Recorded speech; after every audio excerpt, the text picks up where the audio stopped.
Look, if you lead a team, or if you work anywhere near human resources, we are about to dive into something incredibly important today. We're unpacking some fascinating academic research from the Journal of Behavioral Studies in Business, all about mastering the organizational climate survey. And trust me, doing this right can literally transform your workplace morale. So, let me hit you with a hard question right out of the gate. Do you actually know how your employees feel? Seriously, think about it. We are working in this hyper-competitive global environment right now, managing multiple generations under one roof. They all have totally different wants, needs, and aspirations. Getting a clear, unfiltered read on your workforce, it's honestly never been more critical. Now, if you're scratching your head trying to figure this out, don't worry, you are definitely not alone. Research actually shows that over 70% of organizations run employee surveys, usually every year or two. I mean, it's a massive, massive part of modern corporate life. But, and this is a huge catch, researchers Bracken-Paul and Bracken pointed out something kind of crazy. Even though practically everyone is doing these surveys, very few companies actually know how to do them right. There's this shocking lack of practical, step-by-step guidance on how to build these tools effectively. And, well, that's exactly why we're here. We're going to unpack a documented, research-backed guide together, right now.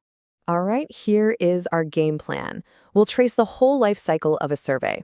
We'll start by moving beyond the suggestion box, talk about planning the survey, writing killer questions, building trust during administration, and finally closing it out with the crucial feedback loop.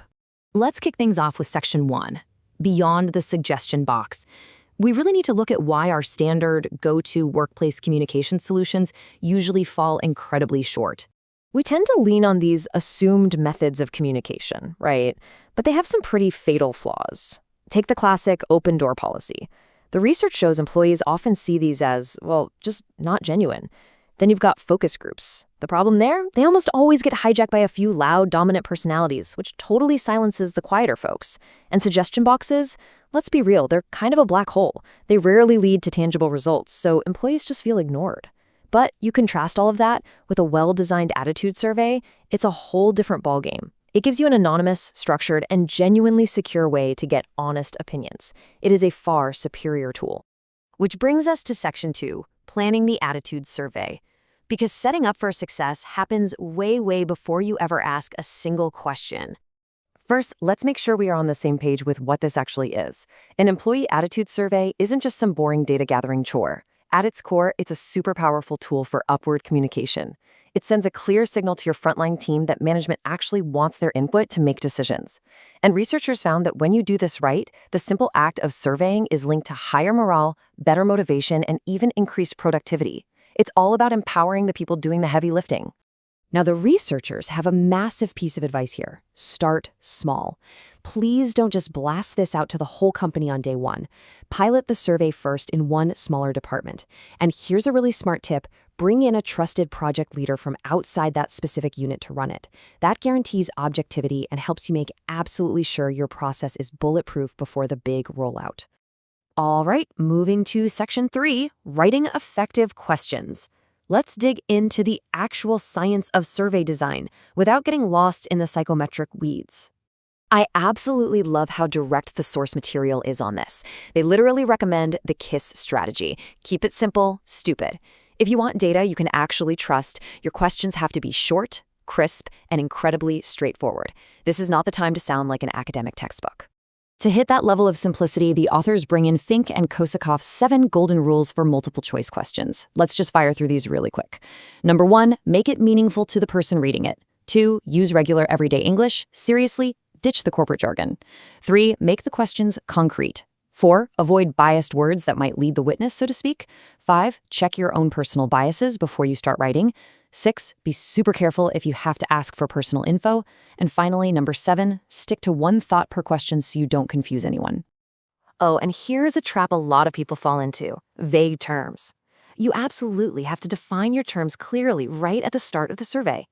Your employees should never be sitting there guessing what you mean by boss or work group or even a phrase like around here. Getting everyone on the same page with definitions stops confusion dead in its tracks and makes sure your data is actually reliable. So, you've written your questions. Think you're done? Not quite. The research lays out a really rigorous 3-step evaluation process before you launch. First up, use a checklist to systematically review every single question. Next, do cognitive interviews, which is really just a fancy way of saying ask a few people how they interpret the questions. And third, run a field pretest. Actually replicate the exact rollout process you're going to use. Basically, test it again, and test it one more time. Section 4, Administration and Trust. We are officially entering the danger zone, guys. Because honestly, the best, most scientifically sound questions in the world mean absolutely zero if your employees don't trust you. The whole game here is eliminating the fear of getting in trouble. If people are scared of reprisal, they'll lie. To protect their confidentiality, you need ironclad rules. First, the department manager should explain why you're doing this. In person, you have to guarantee it's totally anonymous and completely voluntary. Give them company time to do it, preferably in a private office where they can close the door. And if you really must ask sensitive demographic questions, bury those at the very end and make them completely optional. And finally, Section 5, the crucial feedback loop. This is the climax of the whole process. This is where we talk about what happens after the data rolls in and how we turn it into real action. When it's time to show the results to your team, the researchers stress keeping it visually simple. Use a very clean table format. The last thing you want to do is drop a massive headache-inducing spreadsheet on your employees. Keep it clean, keep it focused, and highlight the core issues right away. Imagine using this exact setup in a team meeting. Let's say your results come back showing teamwork satisfaction is at 30% satisfied and a whopping 70% dissatisfied. Seeing a severe issue visualized like this, it instantly grounds the room. There's no hiding from it. The numbers are right there on the table, practically begging to be discussed. But here's the massive plot twist of this entire research paper. The data itself? That's not the real prize here. The actual prize is the feedback session you host with your team about the data. First, you show them the numbers to make sure you're interpreting things correctly. Then you dig in, probe the group to find out the real root causes of the problem. And then the magic step. You ask the employees to come up with specific solutions.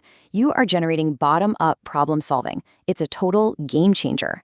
Which leads perfectly into what the authors call the golden rule.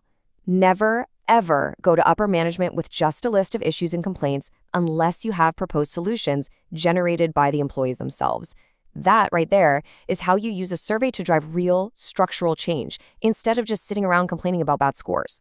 So I want to wrap up this explainer with a bit of a warning and a pretty provocative question. Are you actually ready to listen and react? Because the research is crystal clear on this. If you administer a survey but top management doesn't commit to acting on it, you won't just waste time. You will actively destroy whatever trust you have left in your workplace. But if you follow this guide, if you protect that trust and actually empower your frontline workers to fix the problems they face, your organization is absolutely going to thrive. Really think about that before your next survey.